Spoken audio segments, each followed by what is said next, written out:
सभी दर्शकों को श्रद्धा यादव का राम राम।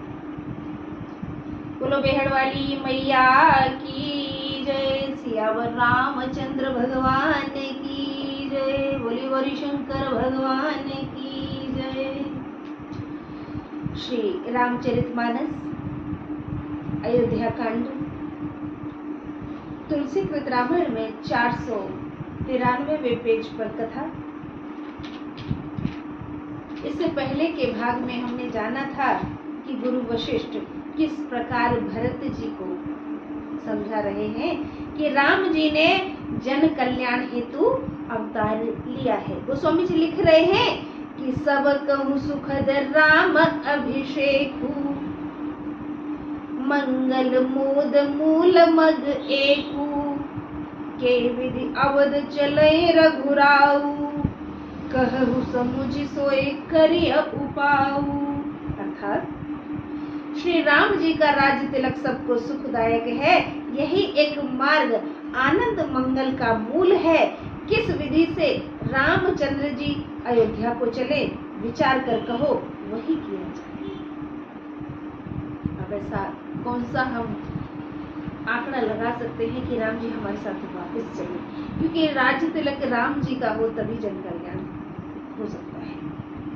सब सादर सुने मुनिवर वाणी, नए परमार्थ स्वार्थ सानी, उतरु न आव लोग वै भोरे, तब सिरुनाई भरत कर जोरे।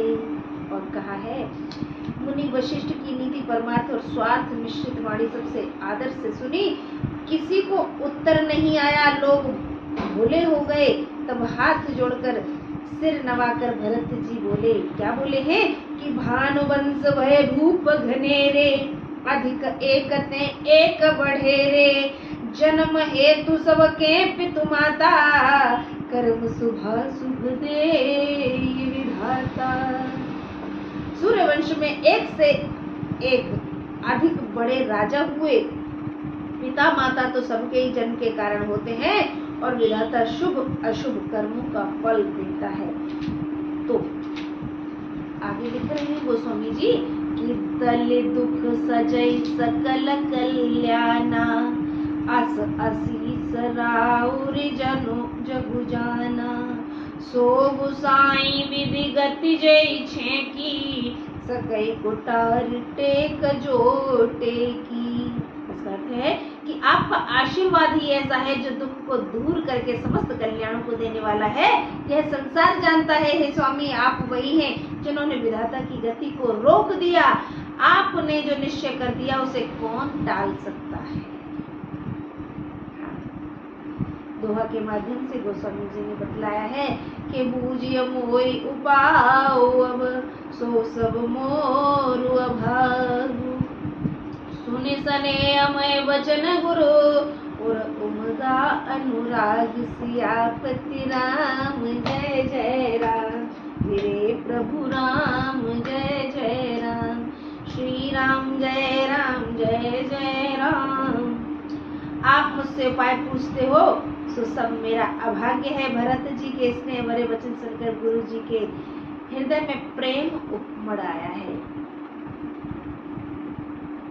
अभाग्य इसलिए कि मेरे ही कारण तो ये सब हुआ है, तो ये दुर्भाग्य ही है कि आज मुझी से उपाय सुझाया जा रहा है कि कुछ उपाय करिए कि राम जी वापस चल सके। ये मेरा दुर्भाग्य है। तात बात पुरि राम कृपाही, राम विमुख सिद्धि सपने ओ नाई, सकुचत तात कहत एक बाता, अर्ध तजई बुध सरबस जाता। हे तात, बात ठीक है, पर श्री राम जी की कृपा से ही राम विमुख को स्वप्न में भी सिद्धि नहीं मिलती। हे तात, एक बात कहता हुआ मैं सकुचाता हूँ, यदि सर्वस्व जाता है तो बुद्धिमान उसमें से आधा त्याग देते हैं। अगर सारा जा रहा है तो आधा छोड़ दीजिए, तो आधा बच जाएगा, ऐसा भाव है। अर्थात डर है भरत जी के मन में कहीं न कहीं कि हमारे कारण ही भैया को वनवास हुआ है, अब हम उन्हें फिर से वापसी की सोचें तो कहीं ऐसा ना हो कि फिर भैया बिल्कुल ही विमुख हो जाए। सबको होता है डर। गृहस्थी से जोड़ते हैं थोड़ा सा इसको। ऐसे ही हमें गृहस्थी में जब हम कुछ कड़े फैसले लेते हैं लोगों के विरुद्ध जाकर के, अपनों के विरुद्ध जाकर के, तो हमें उन कड़े फैसलों को लेने से बचना चाहिए कि कहीं ऐसा ना हो कि हमारे इस एक फैसले के चक्कर में सब कुछ तितर बितर हो जाए। कथाएं हमको यही सीख देती हैं कि नम्रता हमें बना के रखनी है। तो स्वामी जी लिख रहे हैं, तुम कानन गवनौ दो भाई, फेर लखन सियर घुराई, सुनि वचन हर्षे दो भ्राता, वे प्रमोद परिपूरन गाता। तुम दोनों भाई बन को जाओ, राम लक्ष्मण व सीता को लौटा दिया जाए। गुरु जी के सुंदर वचन सुनकर दोनों भाई प्रसन्न हो गए, उनका शरीर आनंद से परिपूर्ण हो गया। दोनों भाई कौन? भरत और शत्रुघ्न। राम लक्ष्मण और सीता को वापस लौटा दिया जाए अयोध्या के लिए, तुम दोनों वन को गमन करो। ये तो व्यंग्य हो गया, लेकिन अपने परिवार में जब हम सुलह करना चाहते हैं तो कई बातें व्यंग्य भी हो सकती है, और वो तो कोई बुराई नहीं है। सुलह होनी चाहिए, कैसे हो इस पर विचार भी होना चाहिए। मन प्रसन्न तन तेज विराजा, जनुजिय राव राम भय राजा, बहुत लाभ लोगन लघु हानि, सम दुख सुख सब रोवै रानी। मन प्रसन्न हो गए, वह शरीर पर तेज झलकने लगा, मानो राजा पीड़ित हो गए हों और राम जी राजा हो गए हों। लोगों को हानि थोड़ी और लाभ बहुत ज्यादा जान पड़ा, परंतु रानियों को दुख बराबर जान पड़ा। इस कारण वे रोने लगी हैं, क्योंकि दो बेटे आएंगे और दो चले जाएंगे तो दुख कहाँ कम हुआ, वो तो बराबर ही रहा ना माओ के लिए, सिर्फ माताओं के लिए ही बात। वो रानी का दर्जा अलग चीज है, लेकिन माओ के लिए कष्ट उतना ही है कि दो बच्चे अगर घर वापस आ रहे हैं और दो घर से चले जा रहे हैं तो दुख बराबर रहा। माँ के लिए संतान बराबर होती है। औलाद चाहे 4, 5, 6, 8, 10 बच्चे हो जाएं, लेकिन ममता माँ की सबके प्रति बराबर होगी। वो एक अलग बात है कि फिर बच्चों के ब्याह हो जाते हैं, बेटों के खास करके, ये फैक्ट है। तो माँ की ममता बेटों से बहू के आने पर कम हो जाती है। हाँ, और इस बात से हर एक व्यक्ति इत्तेफाक रखता है। मैं चाहूंगी कि कमेंट में इस पर जरूर अपनी प्रतिक्रिया दें। क्या इसमें सच्चाई नहीं है कि बेटों के जब विवाह हो जाते हैं तो माताओं की जो सोच है वो बदल जाती है? हर एक घर की बात नहीं हम कर रहे, कुछ एक घरों की, जैसे कि मान लीजिए 2 बेटे हैं, अब पहले बेटे का विवाह हो गया, बहू आ गई, किसी कारणवश थोड़ी सी अनबन हुई और माँ को बहू के कारण वो बेटा भी थोड़ा सा अप्रिय लगने लगता, थोड़ा सा, पूरी तरह से नहीं। फिर दूसरी बहू आ गई तो वही बहू कुछ कुछ प्रिय लगने लगेगी और फिर दूसरी चुभने लगेगी या दूसरी बहुत ज्यादा प्रिय हो जाएगी और वो पहली वाली बहुत बेकार हो जाएगी। ये व्यक्ति की सोच है, ये इस मृत्युलोक के प्राणियों की सोच है। लेकिन विवाह से पहले माँ के हृदय में ममता बेटों के प्रति बराबर रहती है। विवाह होने के पश्चात कुछ माँओं के हृदय में, सभी माँओं की हम बात नहीं कर रहे हैं, बदलाव आता है। पराए घर की जब बेटी आ जाती है ना तो वो खटकने लगती है। कुछ माताओं के नेत्रों में अपनी बेटी को ससुराल में पूर्ण प्यार मिले, लेकिन बहू को वो दर्जा नहीं दे पाती हैं। ऐसा दोहरा व्यवहार जिनका होता है, ऐसे दुष्ट चरित्र की महिलाएं कभी सुखी नहीं रह पाती, जीवन में उन्हें कभी शांति नहीं मिलती, वो कष्ट से जूझती रहती है, दुख रोती ही रहती है, कभी उनका दुख समाप्त नहीं होता है। ऐसी विदारक पीड़ा बहुओं के हृदय में कहीं न कहीं कसक होती है। उनके मुख से ना निकालें तो आत्मा जरूर उनकी उन्हें कोसती है और ऊपर वाला भी उन्हें इसी कदर कोसता है। इसलिए अपने हृदय को जितना सौम्य बच्चों के विवाह से पहले है, बाद में भी बना के रखिए। बहुओं का चलन कैसा है, वो कैसी है, भूल जाइए। क्योंकि जैसे आप अपनी बेटी को देखती हैं कि मेरी बेटी तो अभी ना समझ है, वैसे ही वो दूसरे की बेटी भी ना समझ ही आई है, यहाँ आई है। आप उसे प्यार से सिखाइए, सीखेगी। जब आप अपना देरी करोगी, बहू से बातें छुपाओगी, छुप छुप के कार्य करोगी, तो वहाँ खटास आ ही जाएगी।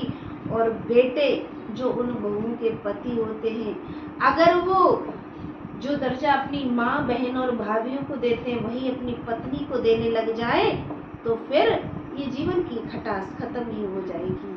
पत्नी के लिए अगर चीजें लाते हैं तो उसकी उल्हाना देते, लेकिन माँ, बहन और भाभीियों को छुप करके उससे छुपा करके चीजें दिलवाते हैं, तो उसमें वो समझते हैं कि मैं बहुत अच्छा काम कर रहा हूँ, मेरी बीवी मुझसे झगड़ा करेगी, लड़ेगी। अरे भाई क्यों लड़ेगी, छुपाओगे नहीं तो? घर में बराबर के सदस्य हैं, सबको अधिकार है खर्च करने का, तो बीवी से क्यों छुपाया जाए?